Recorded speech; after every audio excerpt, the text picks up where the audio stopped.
اسلام میں جہاد کیا ہے؟ آج کے دور میں ہمارے دیش میں جہاد شبد کا استعمال کافی ہو رہا ہے۔ لوگ اس شبد کو لے کر طرح طرح کی باتیں بنا رہے ہیں اور جہاد کی پریبھاشا کو غلط طریقے سے پورے دیش اور دنیا کے لوگوں کو بتا رہے ہیں۔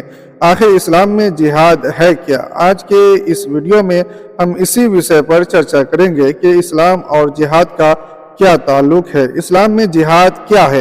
آج کے دور میں غیر مسلمان جہاد کا مطلب لڑائی، دھوکہ اور کسی پر حملہ ہی سمجھتے ہیں، لیکن کیا انہیں معلوم ہے کہ حقیقت میں جہاد کی پریبھاشا کیا ہے؟ حقیقت میں جہاد کا مطلب محنت، کوشش کرنا، کسی چیز کو پانے کے لیے سنگھرش کرنا، ظلم کے خلاف آواز اٹھانا، علم حاصل کرنے کے لیے ہر مصیبت کا سامنا کرنا، یہ جہاد کے معنی ہیں۔ قرآن مجید میں جہاد اور جنگ دونوں کا بیان ہے اور دونوں کے مطلب الگ الگ سے معلوم چلتا ہے کہ ہر جہاد کوئی جنگ یا یدھ نہیں۔ جہاد کئی طرح کا ہوتا ہے، جیسے کہ اگر کوئی بے وجہ اسلام کے ماننے والے لوگوں کو پریشان کر رہا ہے، ان کو نقصان پہنچا رہا ہے اور انہیں مار رہا ہے، ایسے لوگوں کے خلاف جنگ لڑنا جہاد ہے۔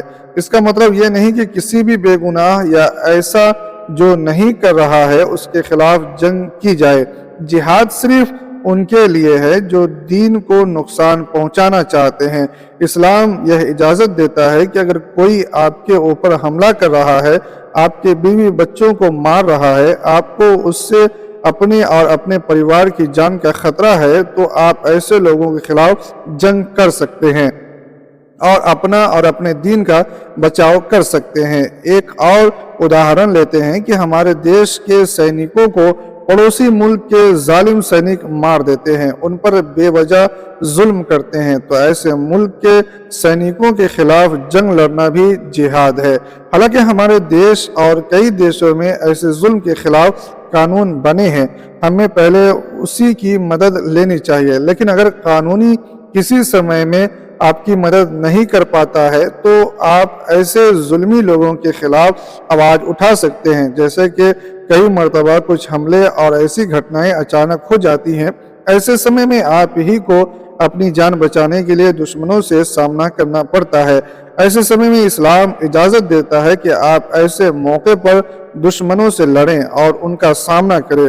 اس کی اجازت صرف اسلام میں نہیں بلکہ کئی اور دھرموں میں بھی یہ بات کہی گئی ہے۔ اگر ظلم بڑھتا ہی جا رہا ہے اور کوئی راستہ نظر نہیں آ رہا ہے تو انہیں روکنے کے لیے جنگ کر سکتے ہیں۔ اسلام نے جہاد کی اجازت کب دی ہے؟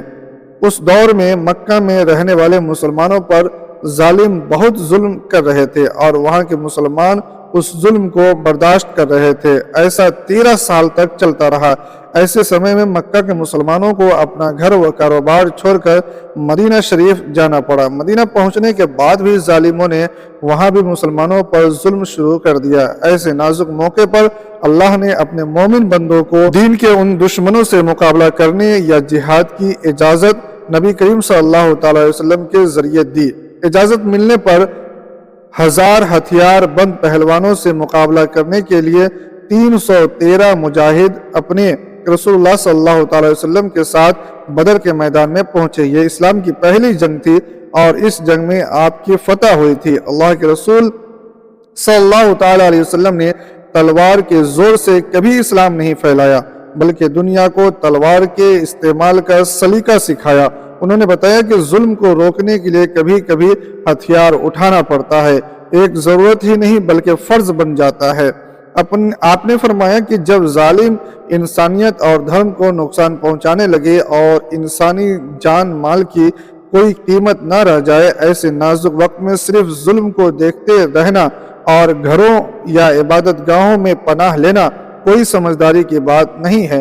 ایسے موقعوں پر ظلم کے خلاف میدان میں اتر جانا اور ظالموں کا صفایا کر کے پوری دنیا کو سکون اور چین کا ماحول دینا ہی انسانی فرض ہے۔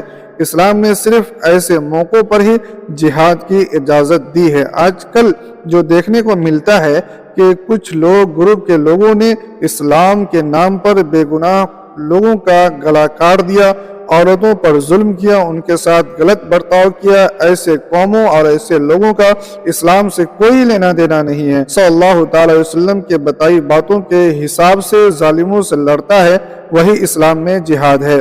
بے گناہ کو مارنے کی اجازت اسلام نہیں دیتا ہے۔ اسلام صرف انہی لوگوں سے لڑنے کو کہتا ہے جو آپ پر ظلم کر رہے ہیں۔ آج ہمارے دیش میں جہاد کو جو طرح طرح کے نام دیے جا رہے ہیں، ان کا ذکر کہیں بھی قرآن میں نہیں ہے۔ آج کچھ لوگ ہر غلط چیز کو جہاد سے جوڑ رہے ہیں۔ ایسے لوگوں سے یہی درخواست ہے کہ ہر غلط چیز کو اسلام سے نہ جوڑے۔ جو غلط کر رہا ہے اسے اسلام نے یہ کرنا نہیں سکھایا ہے۔